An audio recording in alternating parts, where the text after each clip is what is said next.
there we go.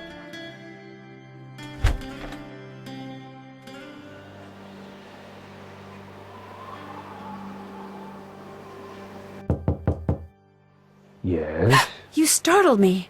Do you work here? I do. Are you looking for someone?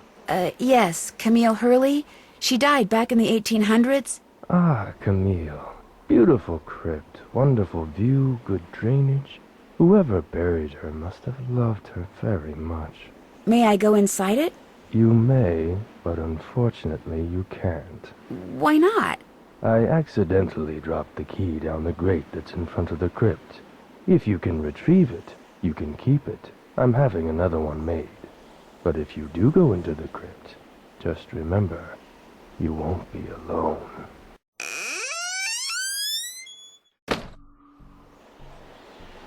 Well, there's the key. I need something long and sticky.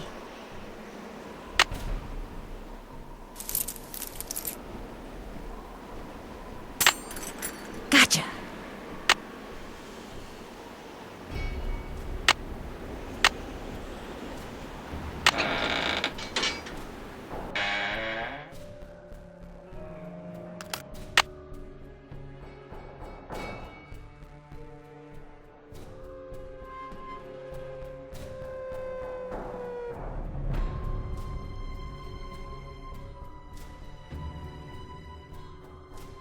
In the letter he wrote to his niece, Jake said she should go to Camille's grave and let Camille's goodness rub off on her.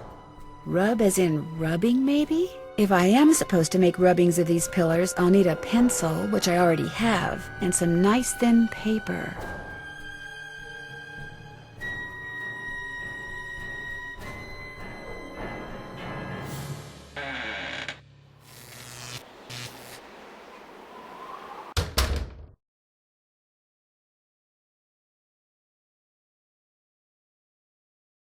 What fits here?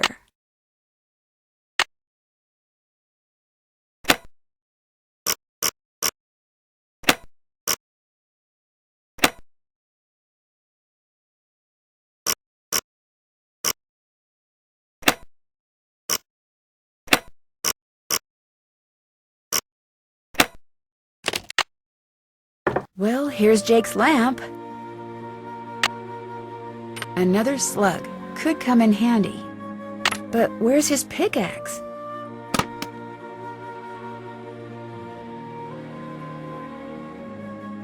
Welcome back! Have you by any chance ever come across a pickaxe that had the initials J.H. carved into it? Why? Because it used to belong to Jake Hurley, and I really, really need it. I thought it would be in that old trunk, but it wasn't. You got that trunk open? Wait till I tell Cousin Alvin. He thinks he's so smart. As for that pickaxe, so happens I got it upstairs in my kitchen. Use it to open the coconuts Aunt Lucy sends me every year from Hawaii. Do you think I could have it? Why, no, you can't have it. How would I open them coconuts? But your great-great-uncle, do you really think Buell would approve of you using something that belonged to some poor miner to open coconuts? Oh, okay. I'll let you have the pickaxe. After you do something for me. Sure. I got a bunch of taffy over there what needs sorting. Just follow the directions that are posted by the machine. Them belts get moving pretty fast, so you gotta keep your wits about you. While you're doing that, I'll fetch that pickaxe. You got a deal.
did it! Wax paper for the taffy. Would you mind if I took a piece of wax paper? Guess I could let you have a piece.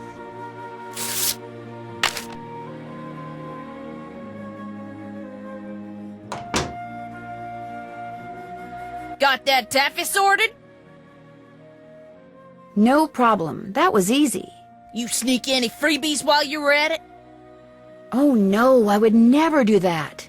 Well, ain't you the goody two-shoes? Truth is, wouldn't have minded too much if you had, long as you fessed up to it. Here's the pickaxe.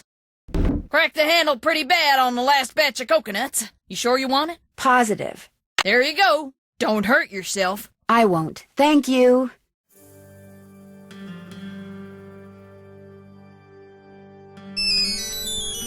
Hello? Hey, it's Frank. I'm in the kitchen of the diner playing short order cook. Has that grandchild of Jake's engineer showed up yet? Just came in with this lady who's even older than he is. And get this, he's a retired miner, so every time I finish an order and ring the pickup bell, he thinks it's the mine shaft elevator bell. And for some reason it makes him start telling his lady friend about his grandfather. You mean you ring the bell and he starts talking about James Thurston? Exactly. Of course, 5 seconds later, he's rambling on about something totally unrelated, but I just fill an order, ring the bell, and ding, he picks up right where he left off. That is, unless I fill the order wrong and the waitress chews me out. She's got a voice like a chainsaw. Very distracting. Sounds like you better keep your ears open and your nose to the grindstone. I am. Just wanted to keep you posted. Well, good luck. Thanks. Talk to you soon.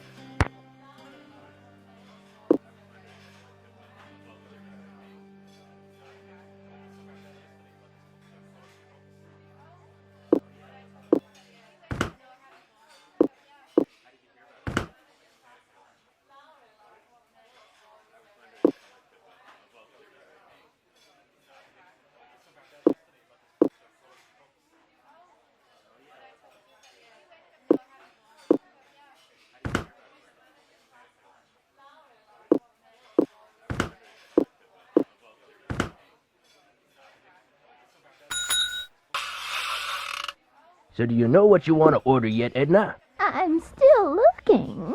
Did I tell you that my granddaddy was the engineer on a private train owned by one of the richest men that ever passed through Copper Gorge? Jake Hurley was his name. Yes, sir, my granddaddy was Jake's private engineer for more than 25 years. Told my daddy that men don't come any crazier than Jake Hurley, or any nicer. Treated my granddaddy real well, and told him stuff. Real important. Yes, sir, Jake Hurley told my granddaddy things he never told another living soul. Not even his wife. I tell you about her, Edna? I don't think so. Camille was her name. Camille Boulet. That's French, you know. Of course, she died so young that poor Jake didn't have time to tell her anything. According to my granddaddy, one summer day she had a dizzy spell and fell and hit her head. She didn't take well to the heat, see? And sometimes in the summer, when they were going through the desert, why, that train'd be just like an... The way my granddaddy died, that was kind of strange, too. I ever tell you how my granddaddy died?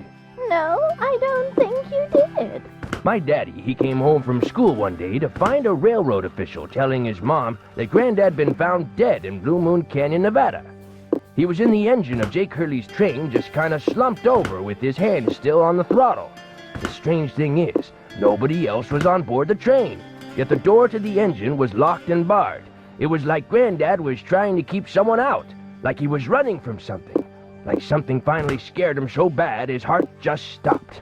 Of course, he was in his 60s at the time, and back then that was old. Doesn't seem so old now, does it, Edna? Here I am, pushing 93, and still spry as a spring chicken. Spring chicken! Hey, look, Mr. Temporary Cook Person. If I served this, my customer would throw a fit.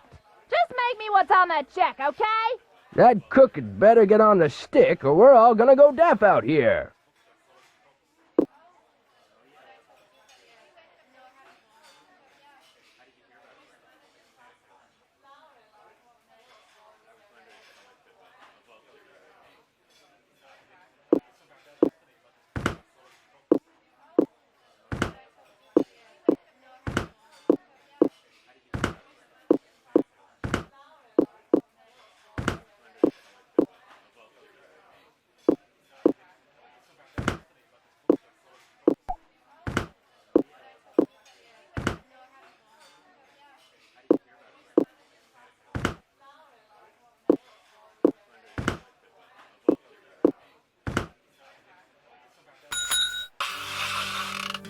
I ever tell you about the mine my granddaddy said Jake Hurley'd found? He found a mine? A couple years before he died, Granddad told my daddy that Jake found a vein in the mountains somewhere and was mining it all by himself, so no one would steal it out from under him. He wouldn't even tell Granddad where the mine was. What he'd do is have Granddad drive the train real slow so he could jump off without Granddad seeing him. Then Granddad would pick him up at a prearranged spot a few days later. Oh, they didn't call him Crazy Jake Hurley for nothing. Speaking of crazy, you see how much Abner's charging for a haircut at that shop of his now? $20! But the craziest thing Jake Hurley ever did was tell Granddad the secret to finding his mine. He made him swear to tell it to my daddy and nobody else. Eventually my daddy, he told me, and it was so bizarre that I remember it to this day, though I sure don't understand how it'd help anybody find his mine. But since my daddy didn't tell me not to tell anybody, this is what Crazy Jake Hurley told Granddad, word for word. The eye of the tiger is fixed on a star. Zircon lies in fingers that scar. Amethyst floats in a hand from the deep. Citrine is what the foul mouth shall keep. Tourmaline by a soft arm is ensnared. Peridot rests at the foot of the mare. The eye of the tiger is fixed on a star. Zircon lies in fingers that scar. Amethyst floats in a hand from the deep. Citrine is what the foul mouth shall keep. Tourmaline by a soft arm is ensnared. Peridot rests at the foot of the mare? Frank, are you sure that's what he said? I'm positive.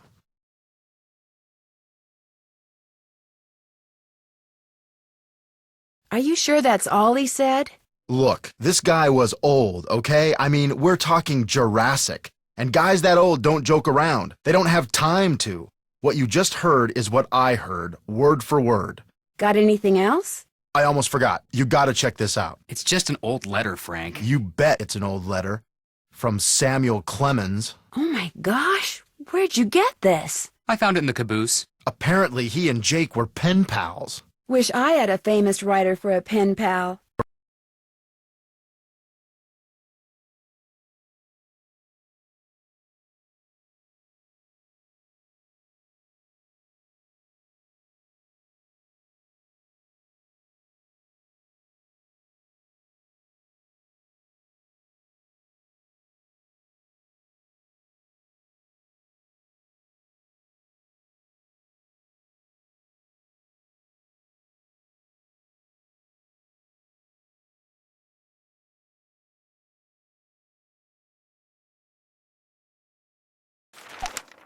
When Joe gave it to me, I about flipped. I know I should turn it over to Lori, and I will, but it's just so darn cool. I still don't see what the big deal is. I mean, it's not like it's from Mark Twain or anything. What? See you in a bit. If you need anything, just let us know.